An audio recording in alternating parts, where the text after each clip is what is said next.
স্বৈরাচারের আস্তানা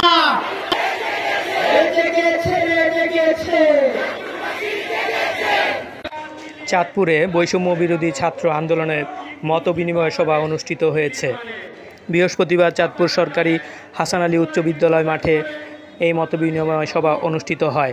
সভায় কেন্দ্রীয় নেতৃবৃন্দ সহ চাঁদপুর জেলা ও উপজেলা পর্যায়ের নেতৃবৃন্দ বক্তব্য রাখেন।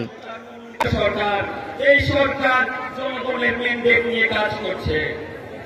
তারা কিন্তু শত প্রতিকূলতা থাকা সত্ত্বেও প্রথম এক মাসেই খুবই গুরুত্বপূর্ণ বিভিন্ন পদক্ষেপ নিয়েছে, যার ফলে আস্তে আস্তে আমাদের দেশ স্বাভাবিক হয়ে উঠছে।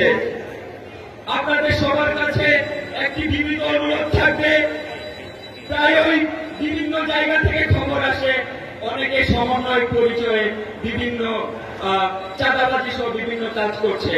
এদের বেশিরভাগই হচ্ছে ভুয়া সমন্বয়ক।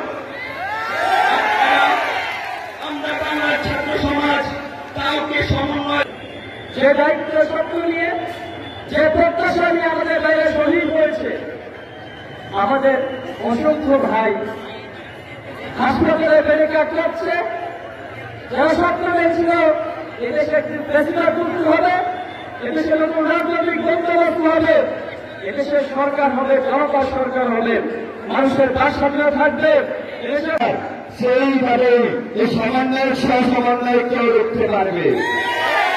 তারা আবারও মাঠে নেমে আসতে পারবে, যারা চাঁদাবাজি, দুর্নীতি, টেন্ডারবাজি, দখলমুক্ত করবে, তাদের বিরুদ্ধে আবারও মাঠে নেমে আসবে। আমি এই বলে আমি আমার সংক্ষিপ্ত 5টায় আসর নামাজ পড়ার পরে লাঞ্চে পুলিশ গুলি করে এখান থেকে বাইরে চলে এসেছে। আমাদের একটু শিখতে আসবে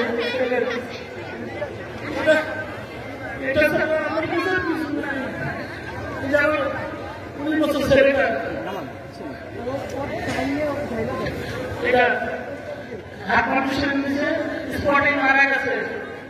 আমি ছাত্র সমাজ চাই, আর দেশের পরিস্থিতি না হোক, ছাত্ররা রক্ত দিতে হয়। ছাত্ররা এই দেশের বড় সম্পদ। যে যেই লেখি করুক, মাদ্রাসায় করুক, কলেজে করুক, ভার্সিটি করুক, তারা এই দেশের বড় সম্পদ। এই দেশের রং পরিবর্তন করে দিতে পারে ছাত্ররা। যত বড় জালের জন্য ছাত্ররা চাইলেই এই জালের জন্য জানতে পারে, সেটা মনে করে দিচ্ছে।